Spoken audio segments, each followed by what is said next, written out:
Yeah.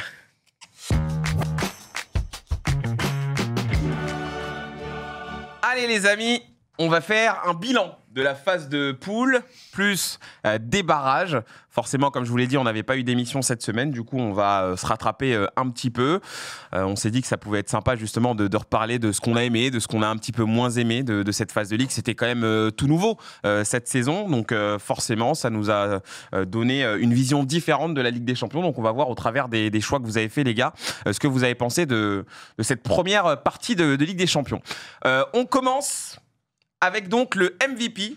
Il va y avoir 4 catégories. On commence avec le MVP. On va découvrir tous vos MVP, les amis. On va pouvoir les commenter. Voilà, Raphinha, un raz-de-marée.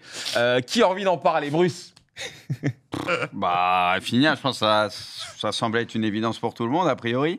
Ouais. Non, mais Raphinha, qui a été très important, et sur des matchs marquants comme le Bayern, etc., voilà, il a fait très mal. Donc, pour moi, en tout cas, dès qu'on m'a demandé MVP, je sais pas, je pense qu'on a tous pensé à lui. Hein, et si vous pensez tous à lui, c'est que oui, il y a quelque chose. Mais c'est l'évidence. Il nous a marqué, ouais. oui, c'est ça. Voilà, il a crevé l'écran. Ok, quant au Raphinha aussi. Oui, moi, comme l'a dit Bruce, déjà, il y a la statistique, puis il y a le côté historique. Je pense notamment à ce match de fou contre Benfica où Raphinha marque ce but à la toute dernière minute. Il est un joueur important d'une des meilleures équipes en Europe, donc justifié. Ok, très bien. Pour Raphinha, le MVP, vous voyez qu'il n'y a pas trop de différence. On passe maintenant au top. Donc là, on part sur vraiment un top sur la compétition. Ça peut ne pas être un joueur, ça peut être complètement autre chose. Je pense que vous allez très vite le comprendre. On découvre les tops de tout le monde. Et on va commencer avec le top de Scipion. Serhou Guirassy qui en a collé 4 ce week-end avec Dortmund. Pourquoi ? Parce que c'est le meilleur buteur de la Ligue des Champions pour l'instant. Alors peut-être il a eu 2 matchs de plus. Il a notamment raté un penalty contre le Sporting. Mais voilà, c'est un joueur qui était quand même attendu à Dortmund parce que il avait fait une saison exceptionnelle à Stuttgart. On se disait bon, il a stat pas dans Bundesliga comme d'hab, ça va faire comme Anthony Modeste, après on le reverra plus, et il arrive à Dortmund et il confirme quand même le garçon. Donc moi je suis content pour lui parce que c'est un joueur attachant qui a eu un beau parcours en Ligue 1. Il a peut-être eu un petit peu du mal à performer, à vraiment crever l'écran. À Amiens c'était intéressant, mais à Rennes on n'a pas non plus senti que ça avait totalement décollé. Il a eu besoin de la Bundesliga pour se révéler un petit peu plus, et voilà, il a marqué à pas mal de matchs de Dortmund, et dans une équipe on sait qui est malade en Bundes, lui il a confirmé, il a porté cette attaque, et comme je te dis encore une fois, être meilleur buteur d'une compétition où tu as comme d'hab Kane, Mbappé, Haaland, c'est pas anecdotique à ce stade juste avant les huitièmes de finale. Yous, toi t'as choisi le Stade Brestois. Pour le plus grand malheur du football français. Arrête. Voilà, dis bien. Arrête. Non, franchement, le Stade Brestois, je pense que c'est pas le choix évident pour tout le monde. Chacun fait le top Q, mais je veux dire, on était tous unanimes pour dire que c'est quand même une sacrée performance qu'ils nous ont fait, les Brestois. Ils ont su profiter d'un calendrier un peu plus favorable, c'est clair, mais ils sont allés chercher des résultats alors qu'on n'y croyait pas forcément, et au final, ils ont fini par se qualifier.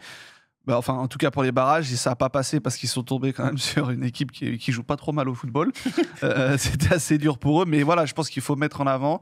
On avait tous peur de ce qu'allait faire Brest avec cette qualification en Ligue des Champions. Ah merde, le coefficient UEFA, tout ça. Enfin, il y a des gens qui ont des choses à dire. Et finalement, ils ont respecté ça, et puis ils ont empoché un sacré pactole, ça va leur faire du bien.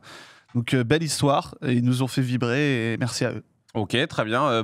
Bruce, toi, tu veux partir sur l'autre équipe française, le LOSC. Ouais, faire top 8 quand même en ayant battu les 2 équipes de Madrid. Ils ont joué aussi la Juve. Il y avait beaucoup d'absents, etc. Moi, ils m'ont bluffé. C'est raccord avec ce que je disais sur Lille tout à l'heure, qui est peut-être pour moi la 2e meilleure équipe française en ce moment. Et voilà, ils m'ont bluffé. Ils ont fini top 8 en plus de ça. Et là, ils vont jouer Dortmund. Donc, ils peuvent potentiellement encore aller plus loin. En tout cas, il y a un coup à jouer. Donc, Lille, jamais je les voyais top 8 au vu des équipes à la base, et surtout du calendrier où ils avaient des matchs pas simples. Donc immense respect et bravo à Lille. Quentin, qu'est-ce qui se cache derrière les histoires de ce format ? Pourquoi ce top ? Il y avait quelque chose d'un peu romantique, j'ai trouvé dans ce format-là, et avec des scénarios différents, avec Brest qui n'était pas attendu, mais qui finalement dans ce format, en jouant des équipes du chapeau 4, alors que si on avait eu le format classique, on sait que Brest aurait été tout en bas, aurait joué 3 équipes peut-être plus fortes sur le papier. Là, finalement, ils ont su faire le travail. J'ai apprécié l'histoire de Lille qui termine dans le top 8 alors qu'on ne les attendait pas forcément à cette place-là. J'ai apprécié le fait également de voir des équipes en difficulté. Je pense au Real Madrid, je pense au Paris Saint-Germain, je pense à Manchester City, à également le gros favori de la compétition qui a terminé 24e, le Club Bruges. Donc, c'est vrai que toutes ces histoires-là ont fait que j'ai trouvé qu'il y avait une certaine forme de romantisme où les petits avaient leur chance, les gros n'avait pas gagné d'avance et j'ai plutôt apprécié l'histoire qu'on nous a racontée là-dedans. D'accord. Ok. Moi, je déteste ce format. J'attendais de voir. Tu l'as mis en flop du coup. Non, même pas. Ah. Même Je pas. crois J'ai même pas. pas pensé à mettre le format, mais j'aurais pu. Non, mais tu nous en avais déjà parlé. C'est trop long, c'est ce qu'on dit. Trop long pour moi, pour rien. Et voilà. En plus, sur 4 matchs. En plus, il y a les barrages, machin. Ouais, moi, franchement, j'ai pas kiffé. J'attendais vraiment de voir, mais j'ai pas kiffé. Bah, tu vas en manger. Hein. Mais il y en a le dernier multiplex, changer. Hein. indigeste aussi, tout ça. Enfin, bref. Ouais. Ok. On passe. J'ai fait le top de Scipion. Ouais, c'est bon. Ouais, ok. On passe maintenant au flop.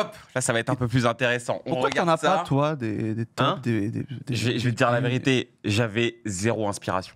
Je te mens pas. C'est vrai que, Braque, normalement, tu dois faire. C'est bien de connaître ton avis. J'avoue. C'est Surtout, ce t'as truc-là, là, t'as t'as souvent juste, des petites elle a pépites eu en la plus. flemme. En fait, c'est une flemme en plus d'un manque En plus, d'inspiration. on aime bien tes trucs. Tu sais que t'aurais mis un truc. J'aurais bien voulu savoir qu'il y avait des points MVP quand même. Hein. Ça aurait pas été rapide en tout cas.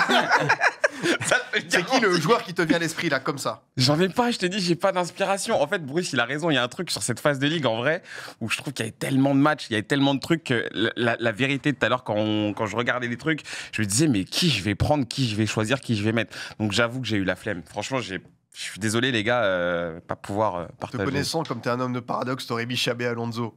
Xabi Alonso En MVP. en Tu t'avais MVP. dit que c'était fini, finalement, il t'a convaincu.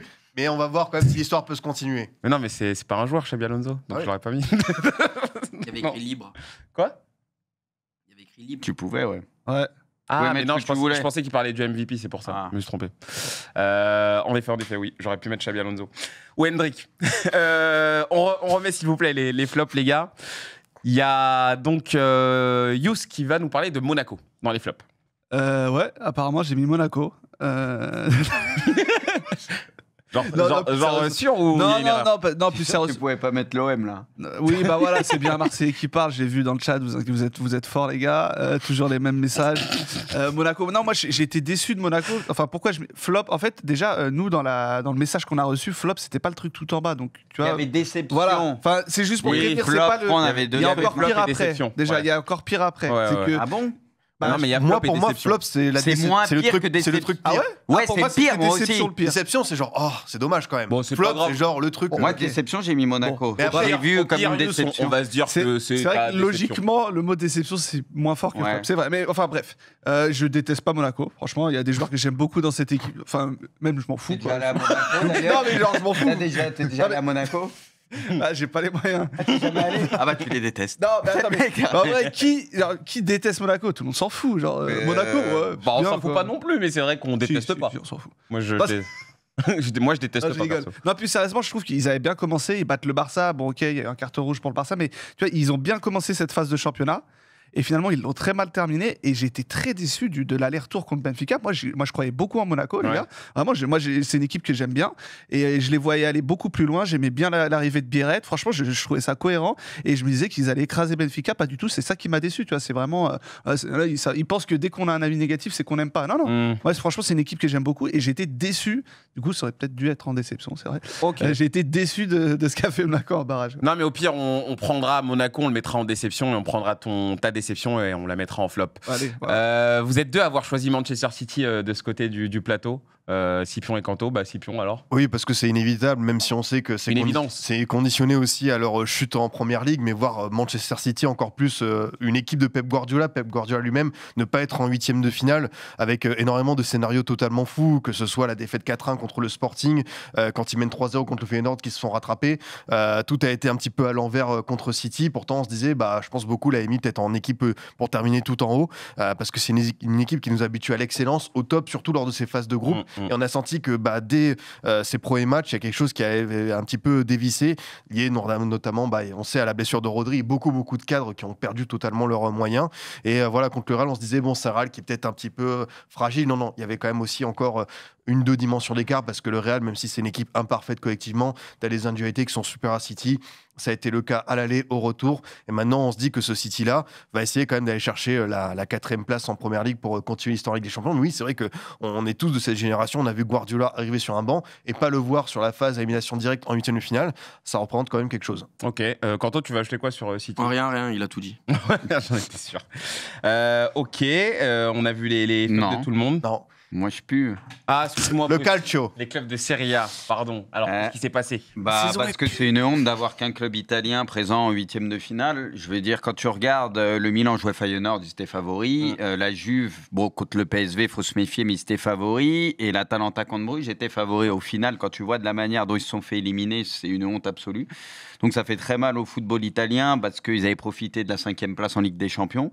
Là, déjà, c'est rideau à ce niveau-là et c'est surtout une honte, quoi. Donc la manière dont ils sont sortis, voilà, il n'y a pas grand-chose d'autre à dire. Ces derniers temps, ils étaient plutôt performants en Europe. Ouais. Ils amenaient des clubs assez loin en toutes les compétitions. Et là, honnêtement, c'est une catastrophe absolue. Donc voilà, c'est honteux. Après, l'Inter est encore là. Hein. Donc, Oui, mais il reste l'Inter. Là, tu regardais les barrages, tu disais, il y a un minimum de clubs italiens qui seront en plus de l'Inter en huitième de finale quand tu voyais les affiches. Ils sont tous fait sortir. C'est une honte. C'est ok. C'est vrai qu'en plus, toi, la Serie A, c'est un championnat que tu ne dénigres pas normalement. L'Atalanta qui passe pas loin d'être 8e. Dans les 8 en tout cas. Milan, et finalement, Milan contre l'Ogre Bruges encore une fois. Milan, pareil. On peut le dire, Bruges a fait 2 matchs incroyables. Ah ouais, ils ont été super bons et là c'est pas ironique, ils ont été fantastiques avec un Talbi qui a été merveilleux. Belle fixette. C'est marrant que Juano n'ait pas parlé du genre marocain de Bruges. Parce qu'il n'a pas encore il a pas encore annoncé officiellement sa nationalité. C'est pour ça. Il choisit entre la Belgique, le Maroc, mais on a le sentiment que ce sera pas la Belgique. Messieurs, il nous reste un thème à découvrir. Bon, ça ressemble un petit peu au flop, hein, mais là, c'est plus déception. Je pense que c'est un peu plus sentimental, on va dire. On va commencer avec toi, Scipion, le RB Leipzig. Oui, alors évidemment, on ne s'attend pas à ce que Leipzig aille très loin. Ouais. Ou soit sont un candidat au titre, mais c'est quand même une équipe qui nous habitue à faire des 8e d'écart, avec une équipe où tu as notamment des super jeunes joueurs à suivre comme Openda, comme Sesko, Xavi Simons qui lui a eu une petite blessure, mais quand tu vois leur bilan, c'est catastrophique. Alors oui, ils ont eu un calendrier qui n'était pas simple, mais ils terminent avec une victoire et surtout 7 défaites. Tu vois, on ne parle pas d'un Leipzig qui est un petit peu dans le dur pour aller chercher une place de 23-24e barragiste, c'est qu'ils ont été à la ramasse tout le long de la compétition, et voilà, en Bundesliga, là, ils sont un petit peu à la lutte pour essayer de retourner en Ligue des Champions, mais c'est vrai qu'ils ont fait un flop complet. Et pourtant, comme je te dis, c'est une équipe où on voit toujours des bonnes choses. Et voilà, ils se sont fait renverser par la Juve alors qu'ils étaient à 11 contre 10. Et ils ont eu plein de scénarios. Ils n'ont pas réussi à dominer leurs adversaires. Donc moi, j'ai été quand même assez étonné de les voir aussi largués, quoi. Ok, très bien. Quentin, toi, c'est le manque de suspense sur la journée des barrages. Hein. Oui, parce qu'on nous avait vendu une possible journée de fou sur la dernière journée avec un multiplex qui finalement était quand même kiffant à suivre, autant de buts sur une soirée. Mais malgré tout, la course au top 8 était quasiment entérinée déjà. On savait que l'Atalanta pouvait sortir, qu'il y avait peut-être Aston Villa, Lille qui pouvaient rentrer, mais au-delà de ça, pas grand-chose. Sur les gros, on avait un peu de suspense avec Manchester City, mais sinon, quasiment tout le monde était déjà qualifié d'office. Les équipes qui étaient hors top 24, il n'y en avait pas beaucoup qui pouvaient encore se qualifier, donc finalement, je me suis retrouvé avec une dernière journée avec 2 ou 3 matchs avec en jeu, alors qu'on s'attendait à en avoir beaucoup plus. Donc j'ai été un petit peu déçu par rapport au romantisme dont j'ai parlé tout à l'heure par rapport au parcours des clubs. Sur la phase mais de par barrage. contre, ça manquait de romantisme pour terminer. Ouais. Ok. Ça s'entend. Bruce, je viendrai vers toi pour Monaco, vu qu'on vient juste un peu d'en parler. Yous, tu voulais donc parler du nouveau format. Ça, c'est ta déception, qui finalement serait plutôt un flop, en fait. Ouais, en tout cas, j'ai pas trop... Parce que c'est ton pire. Moi, j'ai pas trop apprécié le nouveau format. J'accroche pas, peut-être qu'il en faut d'autres pour me convaincre, mais déjà j'ai du mal je veux pas lancer un débat, mais j'ai du mal à comprendre le concept de classer des équipes entre elles alors qu'elles ont pas joué les mêmes adversaires. Je trouve c'est trop aléatoire, tout dépend du calendrier. Je suis pas pleinement convaincu. Je dis pas que c'est de la merde, je dis pas que c'était parfait avant, mais je suis pas pleinement convaincu du nouveau format. Et voilà, par exemple, il y a une équipe comme l'Atalanta qui, pour moi, a fait des vrais beaux matchs sur la phase de championnat, qui a à 2 doigts de se qualifier et d'être dans les 8 premiers. Et au final, ils ne seront même pas dans les 8e. Là, je trouve que ça donne un côté aléatoire en plus. Alors oui, pour nous, c'était peut-être plus spectaculaire parce que tu avais plein de beaux matchs. Franchement, à chaque journée, tu avais des vrais matchs, des vrais affrontements entre les éques. Et leur tirage sort de merde aussi pour les phases finales. Est-ce que ça sert vraiment la justice sportive, quoi. C'est ça que je me dis. Est-ce qu'à la fin, on a un résultat qui correspond à la justice du terrain ? J'ai l'impression il y a des moments où jette trop une pièce, quoi. Ça dépendait contre qui tu jouais. Et là, c'est sûr que si au tirage, par exemple, si tu prends le tirage de Brest, Sturm Graz, Salzbourg, déjà, tu avais 6 points gratuits, quoi. Enfin, si ils ont le tirage de Leipzig, je fais qu'ils sortent jamais. Évidemment. Donc, c'est comme tu le dis, c'est la petite injustice de ce format-là. Après, voilà, je dis pas que c'était mieux avant, mais je sais pas, j'accroche pas trop, quoi. Très bien. très bien. Surtout quand il y avait les 2 poules. C'était incroyable à cette époque. Ça, c'était il y a La deuxième longtemps. phase, C'est l'époque de nos grands frères. La deuxième phase de poule. C'est une super ligue, quoi. Mais pas loin. Mais tu sais que ce serait indigeste aujourd'hui, les 2 phases de poule. Ce serait impossible. Pourtant, j'ai souvenir de super matchs, genre Thierry Henry qui met un triplé à Rome. Je sais pas si vous avez avec le souvenir. coup franc. Ouais. Triplé à Rome. Avec le maillot Mais violet, par là. contre, Le maillot bleu, non O2 bleu. Le bleu, ouais. Le O2 bleu, avec le trait après la derrière. deuxième phase de poule, c'était en quart direct, non? Ouais. Donc, ouais. Et C'est incroyable. vous n'avez pas affronté l'Inter aussi avec ce maillot bleu Arsenal à l'époque?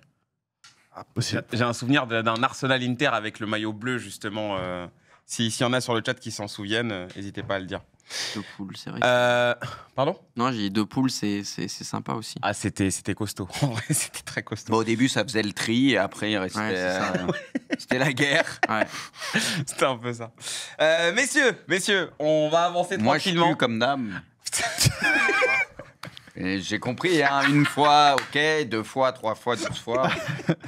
Ça a le mérite d'être clair. Limite, il allait dire sa déception à lui. Plutôt que...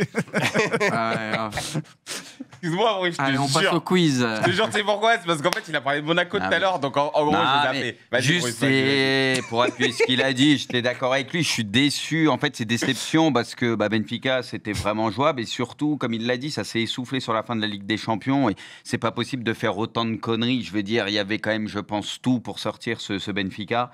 Et ces erreurs défensives, toutes les 2 secondes, t'avais envie, franchement, de les insulter. Tu disais, mais comment c'est possible de faire ça? Donc, Ouais, j'ai vu ton tweet. c'est, voilà, quand tu vois les joueurs, etc., la qualité qu'il peut y avoir dans cet effectif, tout gâché comme ça, avec des conneries, et autant de conneries sur un match. Donc, ouais, déçu de Monaco, honnêtement. Je m'attendais à mieux. Et en faisant un peu mieux, tu te serais qualifié pour les 8e. Mais de toute façon, je pense qu'à la fin de la saison, on verra ce qui va se passer par rapport à Monaco.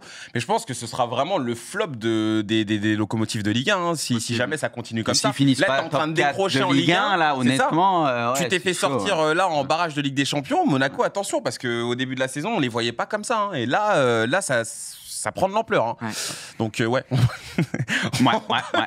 On en parlera.